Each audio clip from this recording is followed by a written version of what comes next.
والدین کے حق مرنے کے بعد بھی ختم نہیں ہوتے۔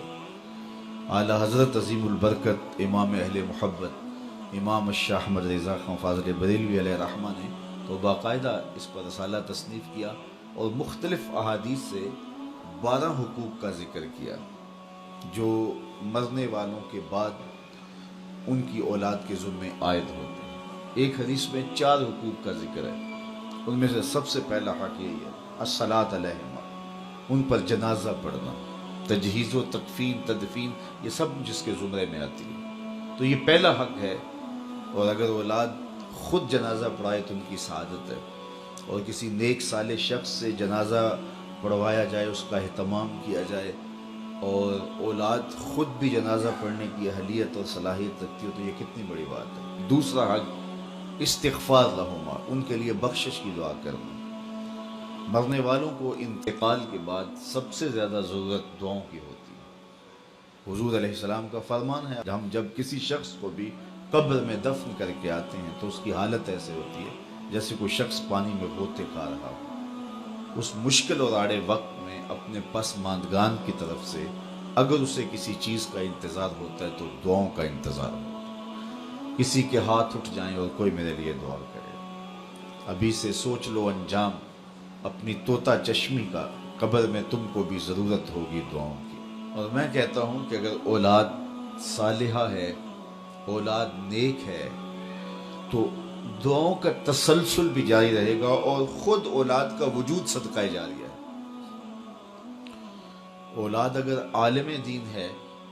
تو وہ علم نفع بخش ہے، ماں باپ کو قبر میں نور اور روشنی کا ذریعہ ہے۔ امام نبہانی علیہ رحمہ جواہر البحار جن ایام کے اندر لکھی ہے تو اس دوران ان کی اہلیہ محترمہ نے ان کو گھریلو امور سے جو ہے وہ اس انداز سے محفوظ رکھا اور اس انداز سے ان کا خیال کیا کہ کوئی بھی گھر کا معاملہ ہوتا تو ان تک نہ پہنچنے دیتی کہ میرا شوہر رسول کریم صلی اللہ علیہ وآلہ وسلم کے فضائل لکھ رہا ہے اور حضور کی عظمتوں پر جو ہے وہ کام کر رہا ہے، اور میں ان کو گھریلو الجھنوں کا شکار کر دوں، یہ نہیں کروں گی۔ تو امام نبہانی نے وہ کتاب مکمل کی۔ اس دوران ان کی اہلیہ نے چونکہ اپنے شوہر کو گھریلو الجھنوں میں مبتلا نہیں ہونے دیا کہ یہ حضور کے دین کا کام کر رہے، تو اس صلے کے اندر امام نبہانی کی زوجہ محترمہ کو 4 مرتبہ حضور کا دیدار نصیب کہ تو نے میرے خادم دین کے لیے آسانیاں پیدا کی۔ تیسرا حق ماں باپ کا ان کے انتقال کے بعد جو اولاد کے ذمہ ہے وہ ہے ان کے وعدوں کو پورا کرنا۔ اللہ سے وعدہ ہے، کوئی منت مانی ہے ادا نہیں کر سکے، اس کو پورا کیا جائے۔ مخلوق سے کوئی وعدہ تھا، اس وعدے کو پورا جائے۔ کسی کا قرض دینا تھا، اس کو ادا کیا جائے۔ وعدوں کی جو بھی صورتیں ہیں، بلکہ علماء نے لکھا وعدوں کے زمرے میں ان کے معمولات خیر بھی آتے ہیں،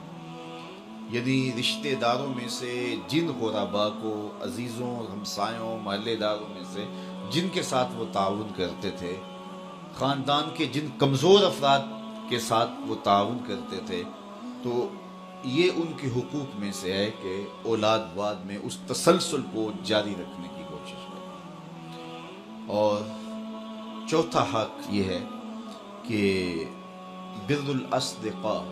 باپ ہے تو اس کے دوستوں کے ساتھ، ماں ہے تو اس کی سہیلیوں کے ساتھ حسن سلوک کیا جائے۔ چچا باپ کی جگہ پہ ہے، خالہ ماں کی جگہ، تو ان کے انتقال کے بعد وہ رشتہ دار جب گھر آئیں تو ان کو اسی طرح پیار، اسی طرح محبت، اس طرح عزت اور آبرو ملے، اور جس طرح وہ ان کے ساتھ ملتے تھے اور ان کی محبت تھی، ان کا تعلق خاطر تھا، تو اولاد اس کو رشتے کو نبھائے اور اس کو برقرار رکھے، اور اس سے ان کی قبر میں روح خوش ہوتی ہے۔ تو یہ 4 حق ایسے ہیں جو مرنے کے بعد بھی اولاد کے ذمے لازم ہوتے ہیں کہ وہ اپنے ماں باپ کو مغفرت کی دعاؤں میں یاد رکھے اور ان کے لیے اللہ کے حضور التجائیں کرتے رہے۔ جو شخص ہر جمعۃ المبارک کو اپنے والدین کی قبر پہ سورہ یاسین کی تلاوت کرتا ہے